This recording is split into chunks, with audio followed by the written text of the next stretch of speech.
Hey everyone, welcome back to Smart 4 Home. If you're new here, don't forget to hit that subscribe button and click the bell icon so you never miss a video. Today, we're going to show you how to reset a Bosch dishwasher. Whether you're troubleshooting an issue or just need to start fresh, we've got you covered. Let's get started. First things first, let's understand why you might need to reset your dishwasher. Sometimes, error codes can pop up or the dishwasher might not start properly.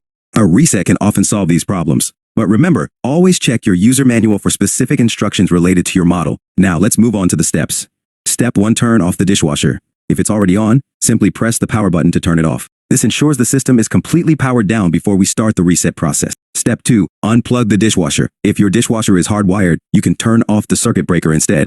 This will cut off the power supply completely. It's important to wait for at least 10 to 15 minutes. This gives the dishwasher enough time to reset internally. Step 3, plug it back in. If you turned off the circuit breaker, switch it back on. This restores power to the dishwasher. Now, we're almost done.